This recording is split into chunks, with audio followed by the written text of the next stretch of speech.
Bonjour!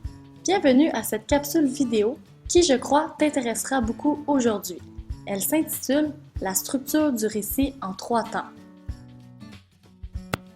Est-ce que tu savais déjà que le récit comporte 3 temps? Sais-tu quels sont ces 3 temps? Nous allons les voir ensemble. Voici ces 3 temps. Tout d'abord, on retrouve le début de notre histoire. Ensuite, il y a le milieu, puis l'histoire se termine par une fin. Il faut bien commencer quelque part. Commençons par le début. Pour trouver le début de l'histoire, on peut se poser les 3 questions suivantes. Qui sont les personnages de l'histoire? Où l'histoire commence-t-elle? Quand l'histoire se déroule-t-elle? Voyons ensemble un exemple avec le conte de Pierre Lapin. Voici Pierre Lapin et le début de son histoire. Il était une fois 4 petits lapins. Ils s'appelaient Flopsy, Mopsy, Dropsy et Pierre. Ils vivaient dans un talus sableux sous les racines d'un grand sapin avec leur maman, qui leur demanda un bon matin d'aller chercher des mûres dans les champs.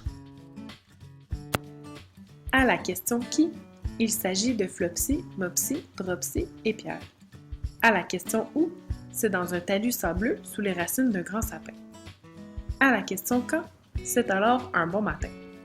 On a donc repéré ensemble le début de notre histoire. L'histoire doit bien se continuer.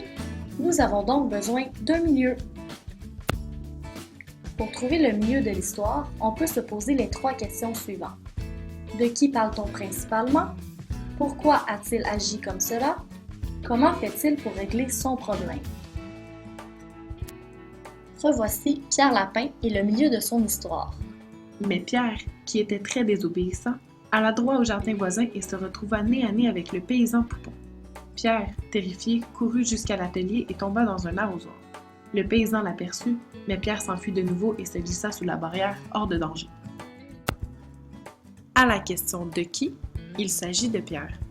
À la question pourquoi, c'est parce qu'il est très désobéissant. À la question comment, c'est Pierre qui s'enfuit de nouveau et se glissa sous la barrière, hors de danger.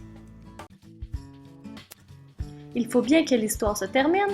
Il doit donc y avoir une fin. Pour trouver la fin de l'histoire, on peut se poser les 3 questions suivantes. Où se termine l'histoire? Comment se termine l'histoire? Est-ce une fin heureuse? Revoici Pierre Lapin et la fin de son histoire. Pierre, essoufflé, arriva chez lui. Toutefois, il était un peu malade. Sa maman, bien heureuse de le retrouver, lui prépara du chocolat chaud, tandis que ses frères avaient des mûres pour leur dîner. À la question où, c'est chez lui. À la question comment, il a du chocolat chaud, tandis que ses frères ont des mûres pour leur dîner. À la question concernant la fin, Pierre est un peu malade. Ce n'est donc pas une fin très heureuse pour lui. On a donc repéré ensemble la fin de notre histoire.